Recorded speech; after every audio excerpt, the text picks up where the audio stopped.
Hello and welcome back to the channel. Today I'm trying to defeat 100 pawns with one knight against Martin. Let's get started with game number 1. Alright, game number 1, right off the bat we have the very obvious problem that there is an absolute sea of pawns waiting to get pushed down to the back rank to promote into a queen, knight, rook, what have you, and from there Martin is very likely to be able to defeat me. So I have to find some sort of way into the position with both of these pieces, and even after I do, it is not trivial at all to find checkmate with a knight and a king, but it is technically possible since there are all of these pawns, so Martin's king could get trapped within his own massive pawns and then maybe checkmated. Now, I did do this challenge with a queen, but I'm going to treat this a little bit differently, or rather not a queen, I did this with a nuke, but I'm going to treat it a little bit differently because a nuke actually has some potential to catch at long range all of these different pawns that are kind of raining down on my position until the opportunity arises to throw the nuke onto the back rank and deliver checkmate. But this time I don't have that luxury. So instead, I'm going to fully commit to moving my king and my knight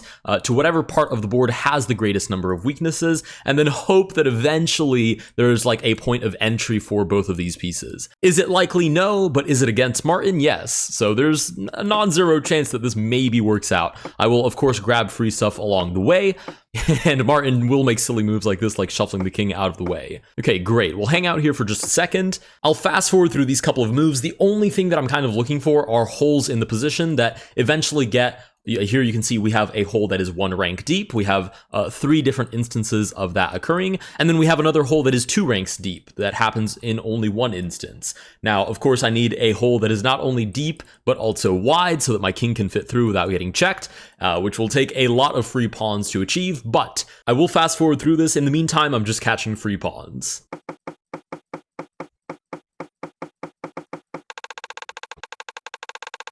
Okay, we've made some serious progress already. You can see there are many parts of the board that have this sort of Swiss cheese situation going on, which is exactly what we want to see. The knight has done a really good job of jumping around and catching a whole bunch of free pieces. Unfortunately, I cannot say the same thing for my king. He does have this storm of pawns absolutely plowing down the left side, or rather the right side of the board, and it's not guaranteed that the king will be able to hold on. If I can grab enough free pieces, of course, I will grab all of these pawns. But if not, if these pawns get a little too close and have a little bit too much reinforcement, what I might do is just abandon ship, run out of there as fast as possible, and hope that a promotion doesn't follow me into a checkmate.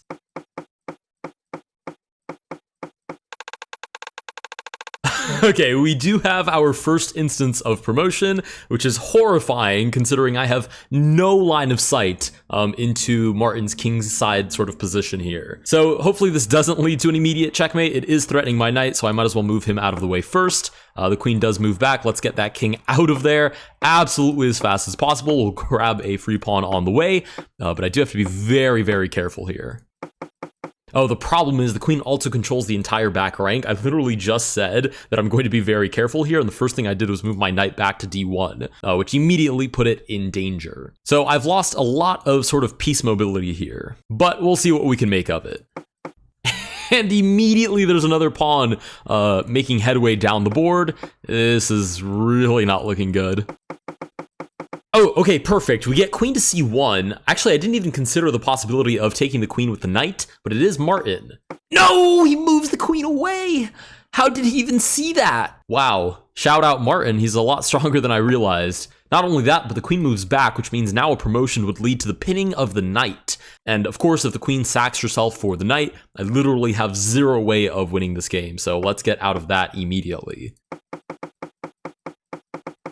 The problem is I've lost complete piece mobility. There's nowhere that I can move my knight safely. And if I go back to this square, then there's again nowhere that I can move my knight safely. We are put in check. This is free, and this is free, and this is free, and he's pushing a whole bunch of pawns over here, and well, now I suppose down the middle of the board as well, but there is no second queen yet. We haven't been hit by a second queen. This is also free, which means you are free, which means you are also free. Queen comes over, and that's a free queen!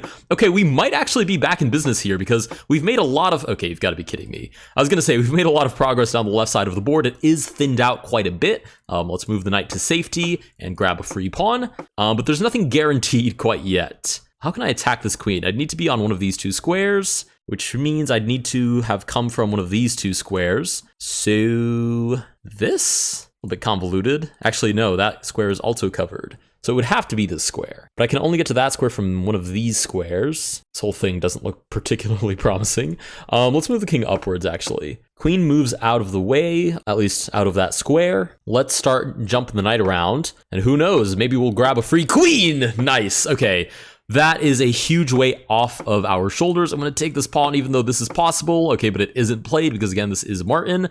Let's move the knight back. And again, an absolute storm of pawns is being pushed down this side of the board, which surprisingly doesn't actually create an entry point because all of these squares are, in fact, covered by their pawns. But luckily, they haven't created queens, which means, or rather, they've only created 2 queens, which we've managed to evaporate thus far. So I just need to stay over here and grab absolutely whatever is given to me. King comes over for a good time. Let's move the knight back. And the problem is these pawns are chained very far back. For instance, this pawn is actually defended all the way from this pawn on b7. I suppose it's b1, 2, 3, 4, 5, 6, 7, 8, 9. b9. How's that for a chessboard? So this pawn is anchored all the way back, like 5 pawns back. So it's really not easy to attack anything here, but we'll keep jumping around and hope that something appears. Again, he's getting super close to promoting, but he hasn't quite yet put together that promoting can equal a queen, which can equal winning. So we'll just keep grabbing free pawns in the meantime. I wonder if there's any way I can attack these with my knight, because that would speed up this process significantly and maybe not lead to 3 queens suddenly appearing in the next couple of moves, which, to be frank, I simply cannot afford unless I'm really willing to bet that I'm going to capture all of those queens with my knight. But somehow that feels unlikely. But I don't see any weaknesses. In fact, I'm getting pushed out. So I'm just going to hang tight for a second and see if something doesn't break free on this side. Okay, we have this pawn movement forward, which means that were I to place this knight on this square, I can target b6, which means I think the rest of the house falls down after that. So let's get our knight over here. It's a little bit of an involved maneuver, but I think it's possible. We'll go back here. That's free. We'll take you back. You're about to promote, but hopefully not before I can grab my free material. Up to this square and grab this weak pawn. Okay, now where to? Here we could give check, but there is no other weakness besides b7, but b7 can only be attacked from a5, which can't be attacked because all of these other squares are covered. Okay, so let's make, oh wait, I can just come in with the king. Okay. Oh my goodness, we're doing it. Okay, who cares about all of these pawns? He hasn't promoted another queen in a minute. So now I go here and I bring the king in. And now we're at least in pursuit. We're at least in pursuit of the enemy king, right? I can give check. We do have another queen right here, but maybe somehow I waddle over. I'm not sure what the final position is either, because the king would have to get walked all the way down, which seems incredibly unlikely. Or at least it would be a little bit of a tedious process, but I don't think I have much of a choice here. So let's get busy with that tedious process. And there comes the second queen, so we don't have much time. Okay, so we have this little maneuver in place where we kind of shuffle the king over, move the knight back, then onto this square, and then take with check. The problem is now it's not check because the king has moved out of the way. I'm not sure how to get him out of that square. I guess I have to move the king back. Then if I somehow reroute this knight even to give a check, the king can come back forward again. I could also try and grab this queen. It'd be a little bit petty, but I don't know how else to make headway on this position. It's very confusing. Let's do this first. Oh, I can just move the king up to d7, then I still cover the square. Okay, I don't know what the queen is doing over here, but really I don't care. Check, check again, check again. He moves back, so we can't take, because the queen actually defends from a1, I actually suppose. I was going to give it a funny name like z33 or something. This is actually just a1 defending the square. So let's advance the king this way, and then what to do? Let's get the knight here so we can take this pawn and give check. Oh, wait, the queen moves out of the way. Okay, so I can still move here, take this pawn, and then give check over here. Moves the king over, we follow suit. Actually, I need my king up here so I can defend this square and then give this check. King moves back. Let's advance this way so I can save myself a tempo. Since I need this king actually not on this square, I need the knight on that square. Okay, and we continue to work the king down. Let's keep this sort of process going. I'll admit I didn't even notice that he promoted to a second queen. I'm not actually sure when that happened, but so far this process is working out pretty well, to be honest, because we sort of just shuffle the king over. This is what I was talking about earlier. We move the knight back, then onto the back rank, and then we give that check. And I do save myself a tempo by not capturing this pawn right away with the king, since the knight eventually lands on that square anyways. I will take this though, because we're now getting to the point where maybe I can force him into his pawn structure and somehow get checkmate. Although, to be frank, it's not totally clear how this works out. Let's continue by moving the king further back. So we'll give this check, take here, and he is flat against the board. Now, this by itself can't be checkmate. I think I need to get him in here, my king in front of his king, and then this knight needs to land on this square, giving check and also covering the escape square. But how on earth do I force that? I mean, I can give a check like this. Oh, I can also just create a square here, right? So I can give check here, move the king down, take, and then what's the final position? Again, I would need his king here, my king here, and then the knight giving check. So let's go back here. The only reason this is even remotely possible is because my knight, or rather the king can walk itself into the pawn structure, and then my knight can give checkmate there. Because obviously a king and a knight by itself on an empty board is never enough to give checkmate. So how do I force him? Let's go check. Oh, he moves back the other way though. I mean, again, we know that Martin will never fall for mate in one, which does make this, I think, exponentially more difficult. But I do still think it might be possible. Let's go here and then check. That forces the king out of there. Check again. I kind of need him to walk upwards. Okay, he does in fact walk up. Now, well, I've just realized as well, there's no way to zugzwang him, right? There's no position where I kind of like move my king down and cover all of these squares. I do apologize. I don't know if you guys can hear a plane passing by.